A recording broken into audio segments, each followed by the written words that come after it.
Hello and welcome to the Europe Conversation. I'm Stefan Grobe. My guest today is the president of Serbia, Aleksandar Vučić, a man whose political journey an American news magazine once described as from nationalist hawk to devout Europeanist. Mr. President, thank you so much for joining us today. Privileged to be with you here. The article I was referring to was from 2014. Are you still a devout Europeanist? In the meantime, I became a usual suspect. But as a matter of fact, yeah, I'm pro-European oriented. Now, Serbia is an interesting country. People love Donald Trump, and people are also very fond of Vladimir Putin. I wonder, is there any excitement for Europe or European leaders? We never see any European flags during the protests.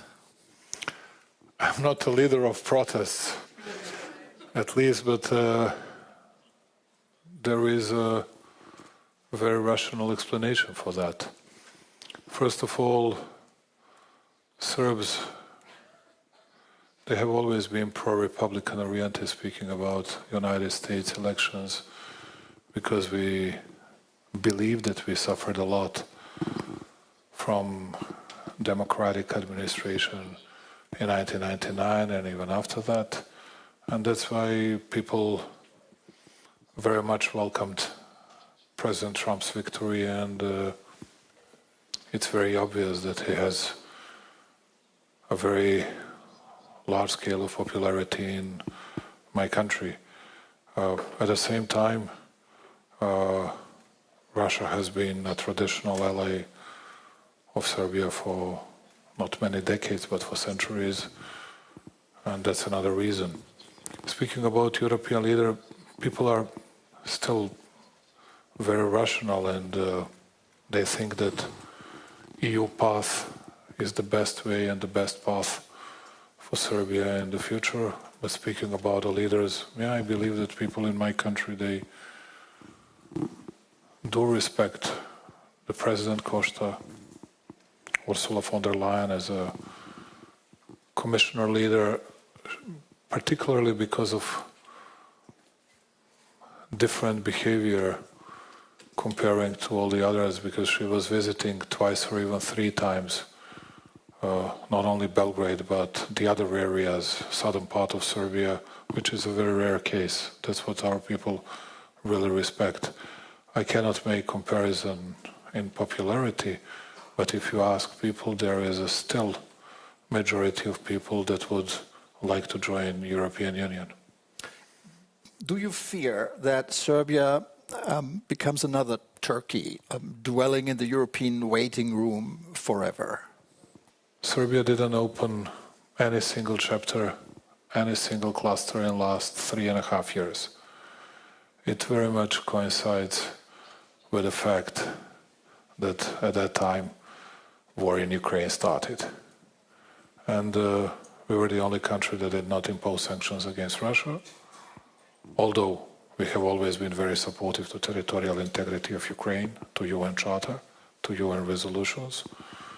And we have always been condemning an incursion and everything that was going on Ukrainian territory, but it was not enough. At the same time, I believe that we have to consider all the remarks, all the demands from European Union. We need to change the level of our enthusiasm, the level of our energy, to understand what we were doing in a wrong way and to go much faster. Just to say a few words to your people here. When you say Serbia, it means, comparing to Western Balkans, it is almost 55% of overall Western Balkans export to EU. Serbia is, regarding that issue, bigger than all the others altogether. Speaking about FDI attraction, last 3 years, Serbia was more than 60% of overall in attracting foreign direct investments than all the others in the Western Balkans, much bigger. And at the same time, yes, I know that we are facing thousands of doubts from different member states because of our relationship with Beijing, with Moscow. I cannot, and I'm not going to justify myself for talking with someone. I think it's really stupid, and I'm not a pupil in an elementary school, to tell you the truth. I believe that everybody should talk to each other, and I think it's very healing, and it doesn't mean that I agree with someone if I speak to someone. There's a lot of to unpack here of what you said, and we'll come to that in a minute. But first, when you travel across Europe, meeting people, meeting your counterparts, how would you rate the support and the excitement within the European Union for a Serbian membership? It's different. When I speak to Southerners, there is much bigger support. I'm going to meet President Macron in a few days. Again, I believe that we have had so far French support, Italian support. I was meeting Giorgia Meloni several times in the last 12 months. It's pretty much the same with Spaniards, Portuguese, Greek, and the others. It's a bit different when we go to Benelux countries, and it's a bit different when we speak to Baltic countries and Scandinavian countries. We'll have German Minister of Foreign Affairs very soon in Belgrade in a few days. I have spoken recently to Chancellor Merz. We had some good talks, and I hope that we'll be able to hosting him soon in Belgrade, which means January, February next year. When you were in China earlier this year, you told a Chinese interviewer that you didn't sleep the entire night before your talks with President Xi the next day. I wonder, do you experience the same sleeplessness before a day of talks with Ursula von der Leyen? You want to see this?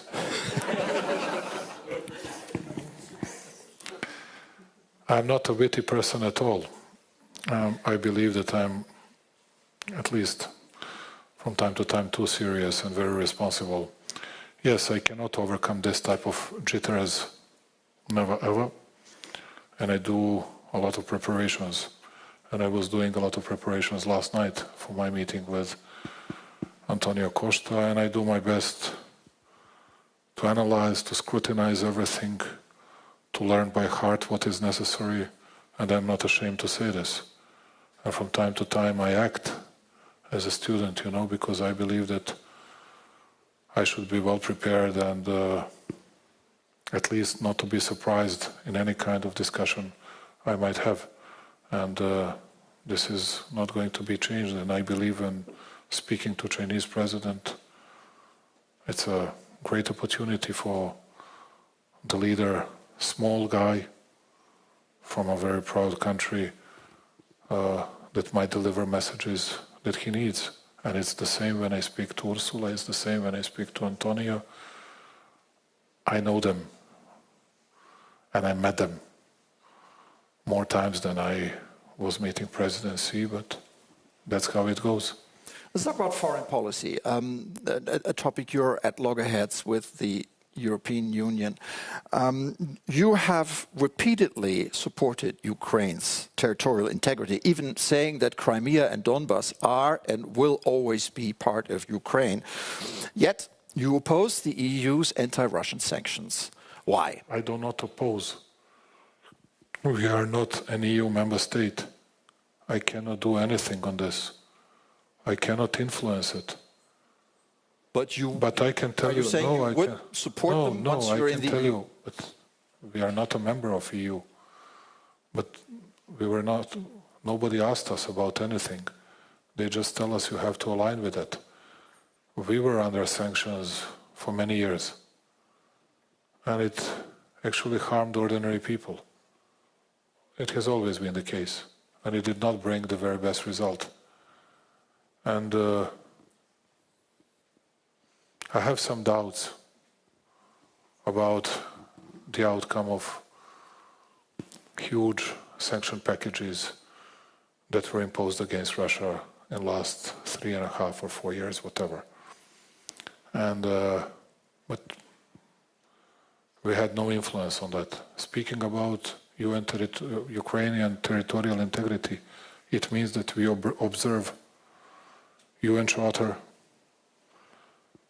UN resolutions and all the values of international public law.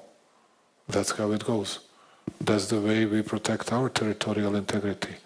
And also it's easy to rebuke, it's easy to scold small countries like Serbia, which are not members of the club. Because you have a usual suspect, you have always a good culprit for everything. And even Commissioner was saying, it's not fair, it's not good, it's not nice if he goes to Moscow. Had to go, had to take care of vital issues for my people and for my country. That was of an utmost, of super interest of my people and of my country. But I didn't hear that she was mentioning, or anybody else was mentioning, many other European leaders. And I'm not speaking about Viktor Orban. Many other European leaders that were speaking to Putin in the meantime. And I went there after 3 years of war, not before that, and I wanted to discuss our bilateral issues. Did not interfere into this big war agenda, big issues, because I know my place, I know the place of my country. And I think it's a very fair response. And as you can see, I say what I think to you here, I say the same in my country, I say it everywhere. You said last week in an interview with a German media outlet that Serbia was ready to sell ammunition to EU countries, even if Ukraine We were discussing it. that 5 years ago. We were discussing that 5 and 4 and 3 years ago. Right, but and I was saying to them, Yeah. I was saying to them the following.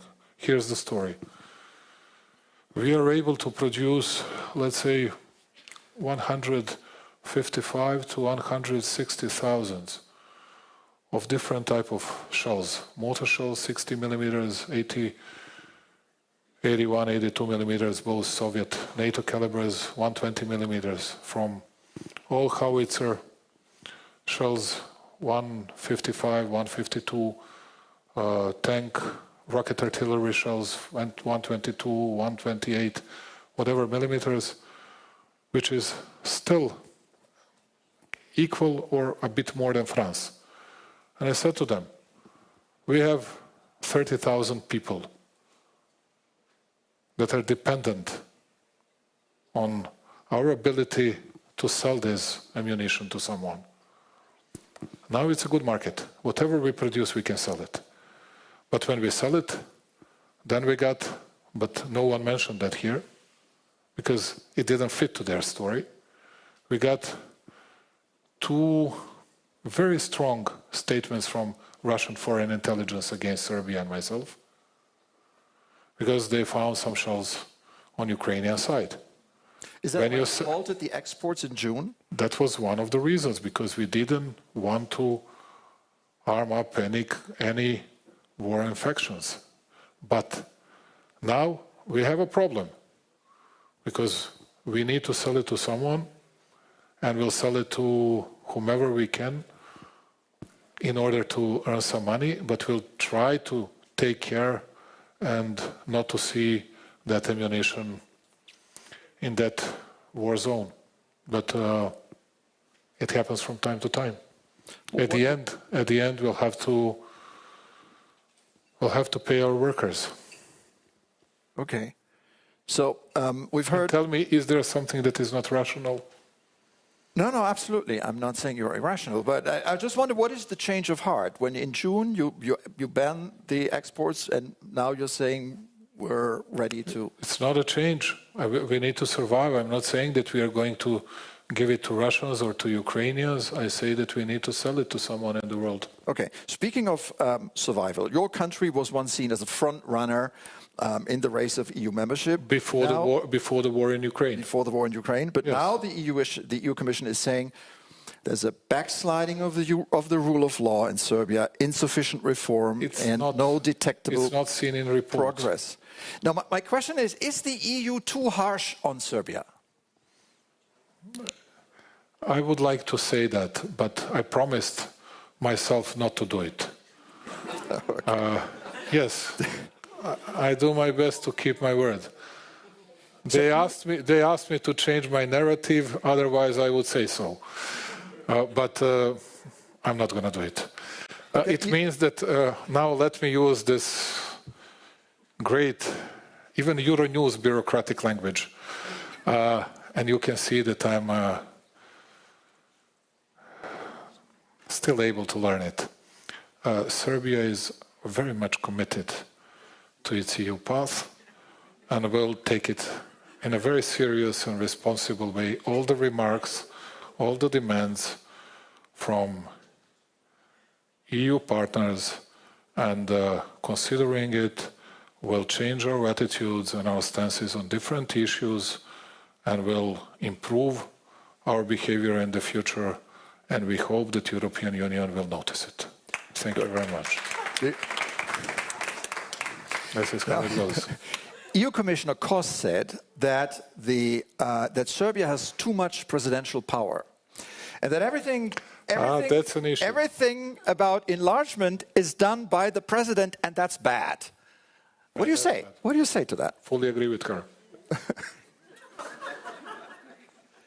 See, I learned a lesson. Okay. Good news is I'm not going to be the president within a year and month, 13 months. That's a good news. Then some other people will do it. Okay. I'm going to talk one question, if I may, sir, about the domestic situation. We've been seeing protests for a year now, following. We've been seeing protests for 11 years in Serbia. All right. Following the Novi Sad catastrophe.